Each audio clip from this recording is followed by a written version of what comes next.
मित्रांनो, निकित मराठी कथा या चॅनलवर तुमचे स्वागत आहे.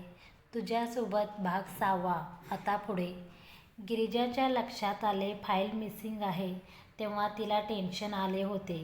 तिने आधी विचार केला की जाऊ दे, सकाळी अभयला कॉल करून फाईल आणायला सांगेन. पण परत वाटले की त्याने ती फाईल नीट ठेवली असेल ना, नाहीतर हरवली तर माझी नोकरी जाईल. आणि आत्ता तिला त्या फाईलचं काम पण होते.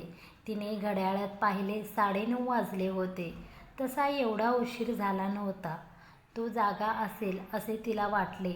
ती उठून स्नेहाच्या खोलीकडे गेली तर स्नेहा तिच्या कामाचा पसारा काढून त्यात हरवली होती. तिला उगाच डिस्टर्ब नको म्हणून तिने स्वतःच्या फोनवरून अभयला फोन लावायचं ठरवले.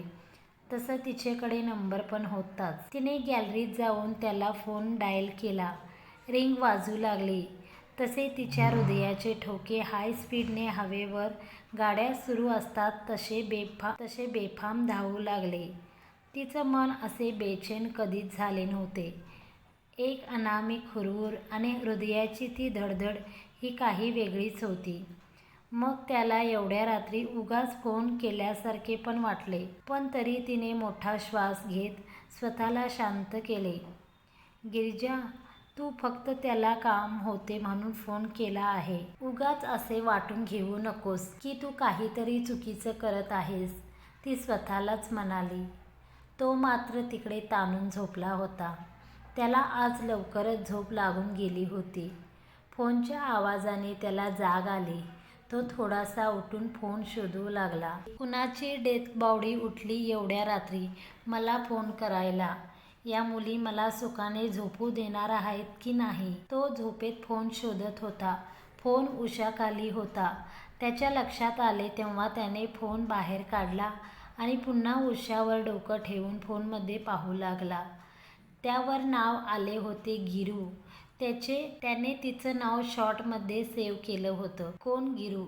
त्याला झोपेत आठवतच नव्हते. त्याने फोन कानाला लावत हॅलो बोल गिरू, तो तिकडून म्हणाला. त्याला वाटले कुणीतरी मुलगा असेल. काय? ती जवळपास वरडली. हा फिलेला आहे का? गिरू म्हणत आहे डायरेक्ट. तो तिकडे गिरिजाच्या आवाजाने पूर्णपणे जागा झाला. Are you a girl? Sorry, मला वाटलं माझ्या मित्राचा नंबर आहे.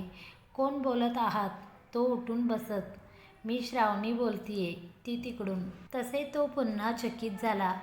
या मायूस मीनाने कसे काय मला फोन केले, ते पण एवढ्या रात्री? बोला मॅडम, एवढ्या रात्री कशी आठवण आली? अभय त्याच्या मादक आवाजात म्हणाला. यावर ती लगेच म्हणाली, सॉरी एवढ्या रात्री फोन केला, पण माझी फाईल तुमच्याकडे राहिली आहे त्यासाठी फोन केला होता. गिरिजा संकोचपणे म्हणाली. काय काय? तुझी फाईल माझ्याकडे? नो नो, लगता है तुम्हें कोई गलतफहमी हो गई है बेगम जान. हमारे पास फाइल नहीं, दिल रह गया होगा. ठीक से देख लीजिए. अभय आता त्याच्या फ्लर्टी मूडमध्ये होता. त्यात गिरिजाशी फ्लर्ट करण्याचा आनंद वेगळाच होता. त्यासाठी कारण ती त्याला टाळायची. तिला तिकडे वाटले की उगाच मी याला फोन केला. काय बडबडत आहे हा? माझी फाईल तर तिथेच राहिली होती. मला चांगले आठवते. दुसरीकडे कुठेही नाही ठेवली मी. त्यानेच पाहायला घेतली होती. ती आठवत पुन्हा म्हणाली. नाही, मला नीट आठवते की मी तुझ्या केबिनमधून जाताना फाईल घ्यायला विसरली आणि तशीच घरी आली. गिरिजाला वाटले की त्याने तिची फाईल कुठेतरी टाकून दिला असाल आणि आता नीट सांगत नाही. पण तू जेव्हा घरी गेलीस, मी तुझी फाईल तुझ्या लाडक्या मैत्रिणीकडे दिली होती. तिने तुला दिली नाही का? की तू तिला विचारलेच नाही? असेच काहीतरी झाले असेल, असे म्हणत तो हसू लागला. आणि ते ऐकून गिरिजाने स्वतःलाच कपाळावर मारून घेतले. काय गिरिजा तू? आधी एकदा स्नेहाला विचारायचं तरी, मूर्ख कुठली. ओ सॉरी, मी तिला विचारलेच नाही. तुम्हाला एवढ्या रात्री फोन करून डिस्टर्ब केला त्याबद्दल सॉरी. हे म्हणजे असे झाले, तुझं आहे तुझ्यापाशी, परी तू नंबर चुकलाशी. मला भेटल्यानंतर मुलींचे असेच होते. त्या काय करतात ते त्यांनाच कळत नाही, तो म्हणाला. असे काहीही नाही. मला वाटले की फाईल तुमच्याकडे राहिली असेल म्हणून मी तुम्हाला फोन केला. बरं मी ठेवते फोन, अशी म्हणत तिने रागाने फोन ठेवणारच. अगं फोन ठेवू नकोस, तो प्रेमाने म्हणाला. का? ती का म्हणजे माझी झोप मोड केलेस आणि आता मला झोप येईपर्यंत तुला फोनवर बोलावे लागेल. बोल चल, तो पडल्या पडल्या तिला म्हणाला. असे कसे? मी काय बोलू? मी फक्त माझ्या फाईलसाठी तुला फोन केलेला होता, ती रागाने चिडून म्हणाली. वा, फक्त कामापुरती आठवण काढतेस का तू? फारच मतलबी दिसतेस. आय डोंट लाईक इट, मुद्दाम चिडवत म्हणाला. अरे पण मी बोलू काय तुझ्याशी? मला खरंच काही कळत नाही, गिरिजा गडबडून म्हणाली. मला विचार की तू जेवलास का? काय खाल्लंस? भाजी कोणती होती? मग तेच सेम क्वेश्चन मी तुला विचारेन. तो हसत मुद्दाम तिची मज्जा घेत होता. ती ते सर्व ऐकून हैराण परेशान झाली होती. नाही नको, हे काय बोलायचे इतके महत्त्वाचे नाहीये. असो, मी फोन ठेवते, ती त्याला कटवत. काय? म्हणजे तुझी फाईल तेवढी महत्त्वाची आणि मी जेवलो की नाही, जिवंत आहे की नाही, हे तुझ्यासाठी महत्त्वाचे नाही का? तो हसत तिकडे मज्जा घेत होता. तिला कळतच नव्हतं. अरे असे कुठे म्हटले मी? तू माझ्याशी फोनवर बोलतोय म्हणजे जिवंत असणार ना? ती पण त्याच्या विचाराला धरून म्हणाली. कशावरून मी जिवंत आहे? माझी आत्मा तुझ्या फोनमध्ये घुसून बोलत असेल. मूव्हीमध्ये आत्मा फोन करते तसे. ते ऐकून तिने फोन ठेवला. तो तिकडे ऐक तरी ठेवला फोन. शिट, मज्जा येत होती. किती साधी आहे, त्यामुळे तिच्याशी बोलायला छान वाटते. कुछ तो बात है इसमें. तो पडल्या पडल्या तिचा विचार करू लागला. तिचं पुढचं अख्खं आयुष्य ती असेच एकटीने काढेल. तिला पण वाटत असेल ना की तिच्या कोणीतरी जोडीदार असावा. तिचं वय पण जास्त वाटत नाही. अजून अख्खे आयुष्य पडले आहे तिच्याकडे. गिरिजा आयुष्यभर एकटी कशी काय राहू शकते? आणि तिने तरी का राहावे? काय प्रॉब्लेम असतील तिच्या आयुष्यात? तिचे विचार आणि तिचा तो करुणामयी चेहरा त्याच्या डोळ्यापुढून जात नव्हता. दुसऱ्या दिवशी अभय लवकरच ऑफिसमध्ये आला होता. त्याने आज नेव्ही ब्ल्यू टी शर्ट आणि ब्लॅक गॉगल लावला होता. हातात त्याचा कॅमेरा, जो नेहमी त्याच्या सोबत असायचा. नेहमीप्रमाणे त्याने ऑफिसमध्ये एंट्री केली आणि मुलींच्या नजरा त्याच्यावर खेळल्या. गुड मॉर्निंग अभय सर, सगळीकडून आवाज आले. अभयची नजर त्यांच्यावर गेल्यावर तो म्हणाला, good morning all senior citizen. हसत तिथून निघून गेला. अभयला त्याच्या केबिनमध्ये जाऊन त्याची कामे चेक करू लागला. त्याने काही फोटोंचे प्रिंट काढले होते. तो त्याचे काम करत एकीकडे मेन डोअरकडे पाहत होता. गिरिजा अजून आली नाही? एवढा लेट? तो घड्याळात पाहत स्वतःला म्हणाला. पण तोच आज लवकर आला होता. त्याचे केबिन काचेचे होते. आतून बाहेरचे सर्व दिसायचे, फक्त बाहेरून आतले काही दिसायचे नाही. तो पीसीवर काम करत होता, पण राहून राहून बाहेर पाहत होता. तो तिची इतकी वाट का पाहत होता त्याचे त्याला कळत नव्हते. इतर तर कुणाची कधी एवढी वाट पाहिली नव्हती. तो तिचे विचार इग्नोर करत पुन्हा त्याच्या कामात बिझी झाला. मग त्याने त्याचा कॅमेरा स्टँडवर सेट केला आणि त्यात पाहून तो कॅमेऱ्याचा फोकस चेक करत असताना त्याच्या नजरेस ती पडली आणि त्याचे डोळे क्षणभर स्थिरावले. तो कॅमेऱ्यामधूनच तिचं दर्शन घेत होता. गिरिजादेवी प्रकट झाल्या होत्या. तिला पाहून एक वेळेचं समाधान त्याच्या चेहऱ्यावर पसरले होते. जणू हे ऑफिस नाही, एखादे मंदिर असावे असे त्याला वाटू लागले. गिरिजा आज पहिला दिवस म्हणून छान तयार होऊन आली होती. तिची ती लांब सडक केसांची वेणी आणि कानामागे लावलेले गुलाबचे छोटेसे फूल, ती जणू जुन्या काळातील हिरोईनसारखी दिसत होती. गळ्यात एक साधी चेन होती. तिचा ते साधासुधा शृंगार एखाद्याला हरवून टाकण्यासाठी पुरेसा होता. तिने फिक्कट गुलाबी रंगाची सिंथेटिक सिल्क साडी नेसली होती. त्यात तो गुलाबी रंगही तिच्यावर खुलून दिसत होता. साडीही तिने साध्या पद्धतीनेच नेसली होती. तिला पाहून वेगळ्या दुनियेत हरवल्यासारखे त्याला वाटत होते. ही साडी का नेसते यार? मला पागल करून टाकणार बहुतेक. कसली हॉट दिसते साडीमध्ये, त्यात फिगर पण किती सही आहे, तो मनाशीच विचार करत होता. ती तिच्या फाईल हातात घट्ट पकडून एकीकडे खांद्यावर निसटणारी तिची पर्स सावरत होती. कपाळावर काही बटांचे साम्राज्य तयार झाले होते. ती आजच आल्यामुळे गोंधळून सगळीकडे पाहत होती. आल्या आल्या मिस्टर पटेल तिला तेथील स्टॉपची ओळख करून देऊ लागले. ते बराच वेळ तिथे तिच्याशी बोलत असलेले पाहून अभय चिडला.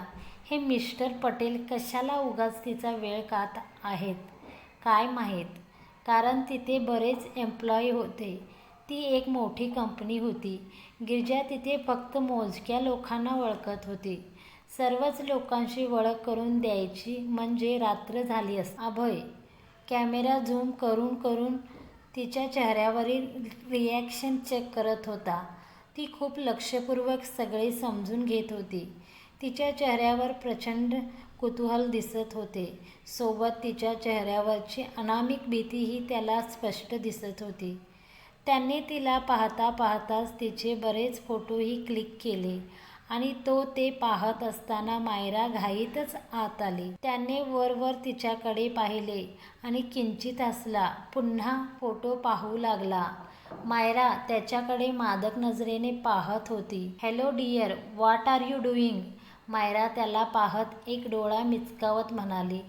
हॅलो, मी माझे काम करत आहे, पण तू इथे कशी? अभय एक क्यूट स्माईल देत ती तिथे असलेल्या चेअरवर बसली आणि बसत असताना तिने एकावर एक पाय ठेवत तिच्या पायाची मोहक हालचाल केली, जेणे त्याचं लक्ष तिच्या पायांकडे जाईल. पण तो कॅमेऱ्यातून अजूनही गिरिजाचा फोटो पाहत होता. तिचा तो साधा सिंपल लुक त्याच्यासाठी खूप सुंदर होता.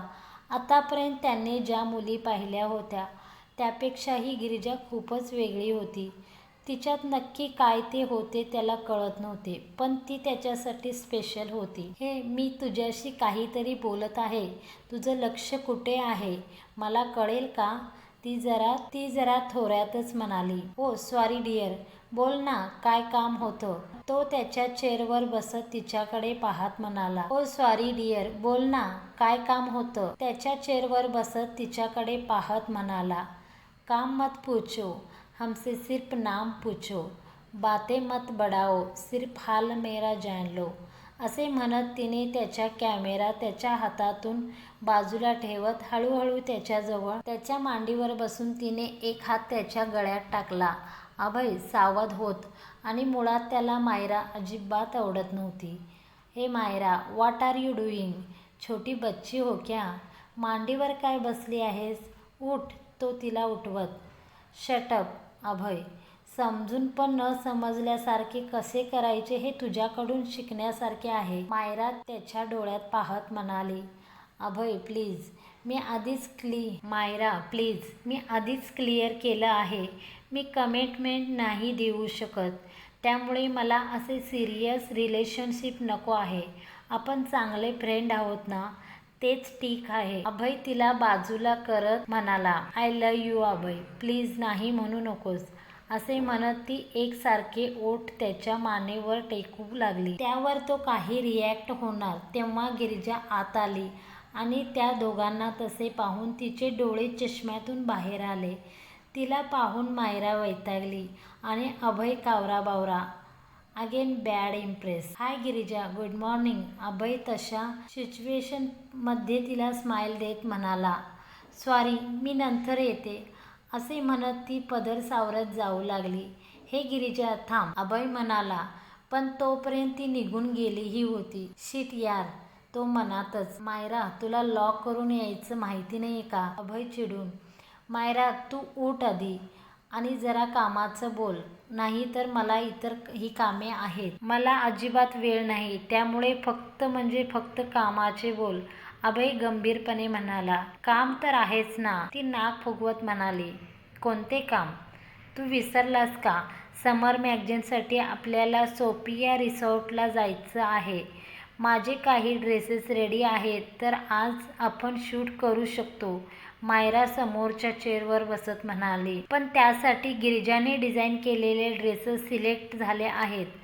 तुला पटेल सर म्हणाले नाही का? अभय डोकं शांत ठेवत म्हणाला, मला तर म्हणाले, पण तुला गिरिजा आता त्यासाठी काम करणार नाही.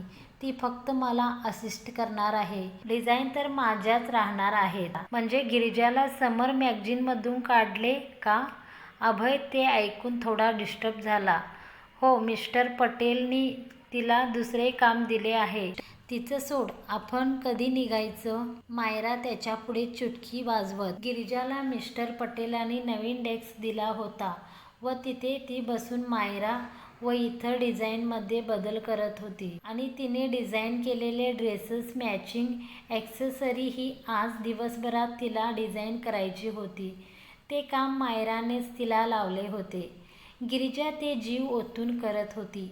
तिला स्नेहाने पण मायराबद्दल सांगितले होते, मायरापासून थोडी सावध राहा. आणि आताच तिने मायरा आणि अभयला केबिनमध्ये पाहिले होते. तेही तिच्या डोळ्यापुढून जात. मित्रांनो, आमचा हा व्हिडिओ तुम्हाला आवडत असेल तर आमच्या ह्या व्हिडिओला तुम्ही एक लाईक जरूर करा आणि कमेंट्स करा. आणि आमच्या चॅनलला सबस्क्राईब करून समोरचे बेल आयकॉन प्रेस करून ऑलवर सिलेक्ट करा. असे नवनवीन व्हिडिओ तुम्ही पाहू शकता रोज.